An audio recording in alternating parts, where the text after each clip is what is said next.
Boy Without a Name, New York City, 1975. The cold came early that year, wrapping the Bronx in a wet gray mist that clung to fire escapes and froze in puddles outside shuttered bodegas. Mark Sinclair, just 8 years old, sat by the window of apartment 4B, looking out at the cracked pavement below as if it might answer something that no one else would. "Mom," he asked for the third time that week, "who's my dad?" Delora didn't flinch. She didn't sigh either. She simply placed her cigarette in the ashtray, turned from her astrology charts, and brushed a hand over her son's shaved head. "You have the father you need," she said, her voice low and unshaken. "That's not an answer," Mark muttered.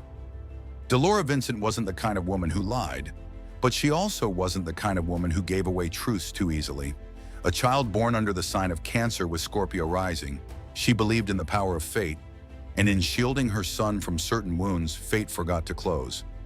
Mark had learned early that some questions echoed longer the more you asked them, so instead he watched. He watched how his mother's fingers trembled when she opened old letters, how her jaw tightened whenever a man on the street looked too long at her boy. He learned to read pain like others read comic books, with curiosity and a little fear. Irving Vincent came into Mark's life like a quiet answer. He wasn't loud, didn't raise his voice, but when he entered a room, the air settled.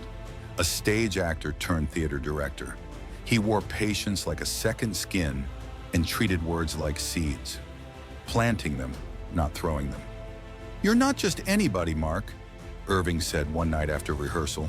The boy had been helping paint sets, his jeans stained with red and silver.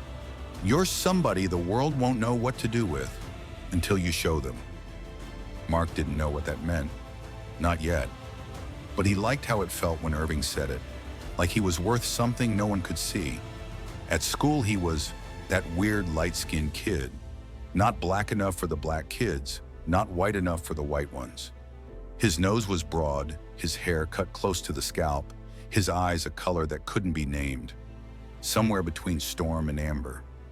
He fought more than he wanted to, usually over words that hit too hard or glances that lasted too long. Half-breed, mutt, crayon. He never cried in public, not once. But at night, in the small bed that shared a wall with his mother's tarot cards and astrology wheels, he would whisper questions into the dark. "Why did you make me this way? Why do I feel like I don't fit anywhere? Are you even listening?" And in that silence, something answered. Not in words, but in a slow-burning flame that began to grow in his chest. A refusal, a resistance, something raw and honest that said, "If I don't fit, I'll break the shape." There was a fire escape outside his window, rusted and half loose. He used to climb onto it at night and stare at the stars, pretending the city lights were a camera crew waiting for his cue. Up there, he could dream out loud. He became characters he saw in movies, except darker, louder, angrier. He was a superhero, a lost prince, a street racer before street racing was a thing. But most of all, he was undefeated. In his mind, he never lost. "Mark," Irving said one afternoon after catching him practicing a monologue on the fire escape, "come with me to the theater." It wasn't a question, it was a door. And Mark, tired of knocking on ones that wouldn't open, stepped through without hesitation. The Fire Escape Stage Theater for most was a destination. For Mark Sinclair, it was survival. He wasn't yet 10 when Irving first led him down the creaky steps of the community theater on 145th Street. It smelled like sawdust, old velvet, and dreams that didn't make it past intermission. To Mark, it smelled like home. "Paint these flats," Irving told him, pointing to chipped plywood backdrops shaped like city skylines and castle walls. "You paint it, you own it." Mark worked with a silence that was nearly holy. His hands moved fast, guided by instinct more than technique. He didn't speak much to the actors. He didn't laugh with the stage hands. But he listened, always listening. He listened to monologues delivered with cracked voices. He listened to the old lighting guy curse at broken switches. He listened to Irving explain how even shadows on stage needed direction, needed purpose.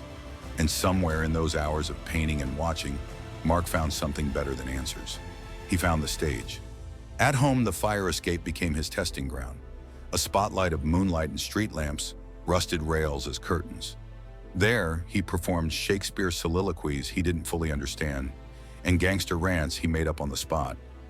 Sometimes his little brother Paul watched from the window with a bowl of cereal and wide eyes.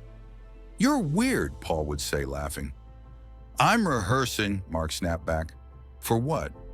"For life." His first true audience came from the building across the alley, a woman in her 40s who clapped every time he mimicked a scene from Taxi Driver or Dog Day Afternoon. "You got something, boy," she called out once. "You're like angry Brando."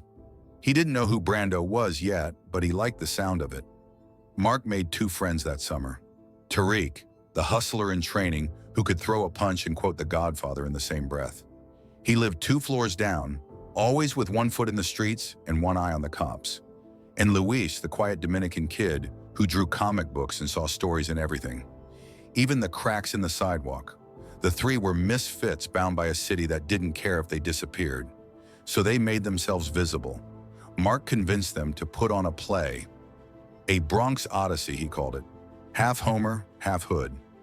He wrote scenes on scraps of deli paper, cast Tariq as the one-eyed villain, and turned Luis's drawings into makeshift backdrops. They performed it on the roof of the building 3 nights in a row, using a busted boombox and a flashlight taped to a mop handle as their spotlight. Nobody came the first night. 2 old men came the second. The third night, a small crowd gathered. Neighbors, kids, even Irving. They laughed. They clapped. Some even stood. It was the first time Mark felt power that didn't come from fists or fear. It came from words, from presence, from creation. After the show, Tariq grinned. "Yo, we just made something real, man." Luis nodded. For once, they saw us. Mark didn't smile. He just looked at the stars and whispered, "Not enough. I want the whole world to see." But dreams come with bills, and dreams don't pay rent. By the end of that summer, Tariq had stopped coming around. Word on the block said he got pulled into something heavy. Drugs, a robbery, no one was sure. Luis moved away, his family squeezed out by rising rent and false promises. His goodbye was a sketch of the 3 of them on the fire escape, masks on their faces like superheroes. Mark kept it under his mattress, like a secret too fragile for daylight. He was alone again. But now he had something more dangerous than loneliness. Ambition. Irving caught him late one night sneaking into the theater. "You want to rehearse at midnight?" he asked. "No," Mark said. "I want to become something. I'm done pretending." Irving didn't laugh. He placed a hand on Mark's shoulder and said something he'd never forget. "The world will give you nothing, Mark.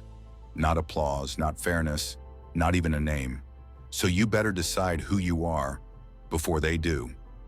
Mark didn't know it yet, but that sentence would echo through every rejection letter, every closed door, every casting room that asked him if he was too urban or not urban enough. That night, back on the fire escape, he scratched something into the rusty railing with a nail. "One day they'll pay to see me." He meant it.